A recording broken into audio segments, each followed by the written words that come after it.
Hi there, Piers here. Thanks for joining me on this pre-webinar training ahead of next Thursday's How to Master E-commerce Quickly and Easily webcast. I'm here to answer the number one question, which we get asked more often than not through the agency, and also is the number one question when we put out surveys ahead of our webinars. And that is, how do I drive more leads to my product page? So the first way to look at this is really simply with cookies.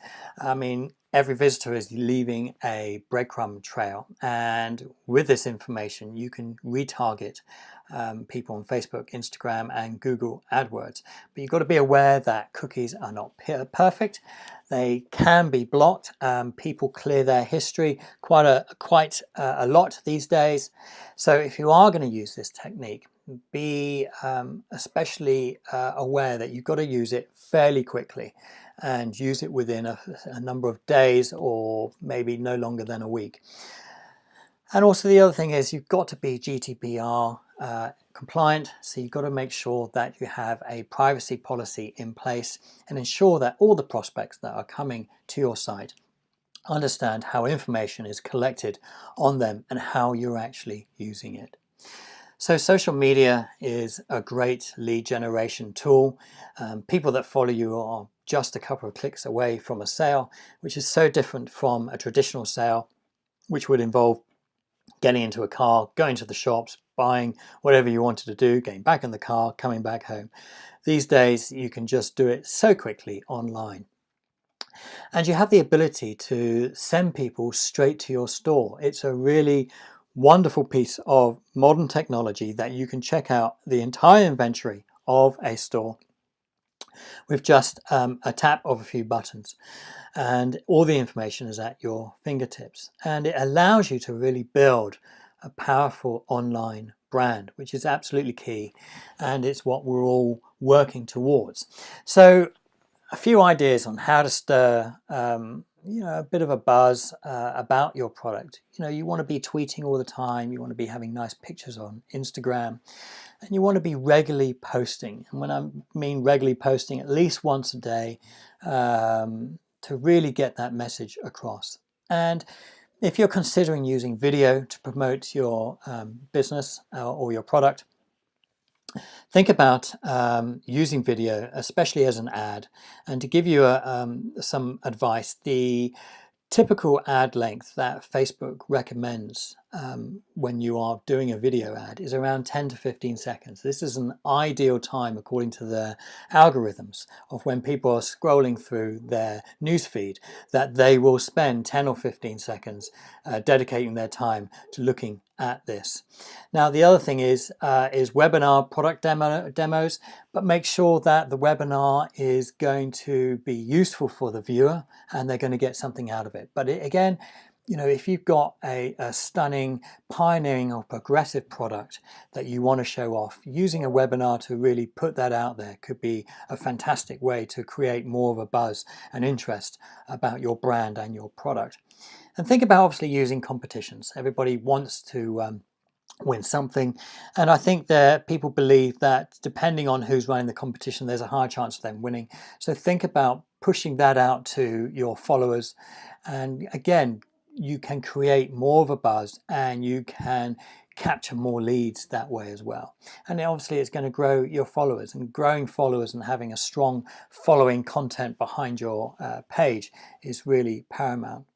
So we've just spoken about offers, and you've got to say to yourself, who doesn't love a deal? So create special offers, create 2-for-1 deals, and also offer discount on first purchases.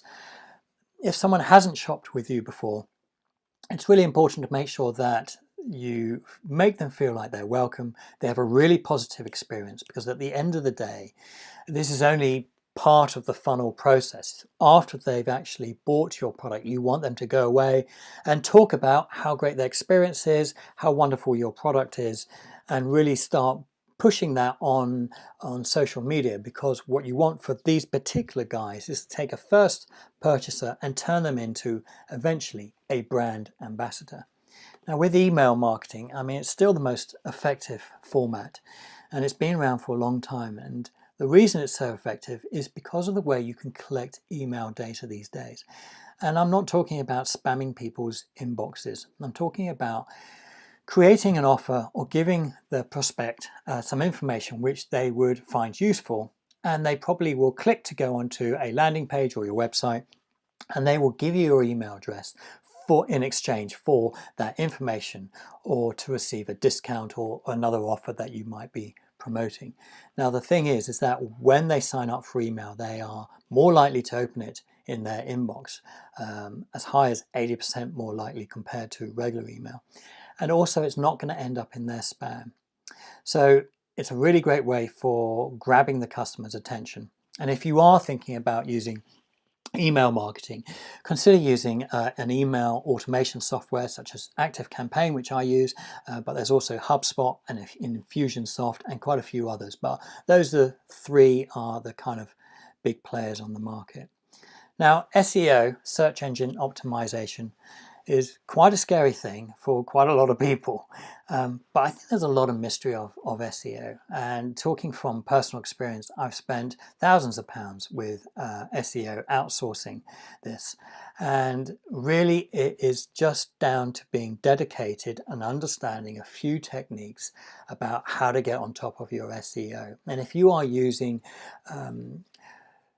internet building software such as WordPress or Squarespace, most of this can be done really easily. And it's all about using tags and meta tags, and also thinking about laying out the roadmap for search engines to find you, such as Google, Bing, or Yahoo.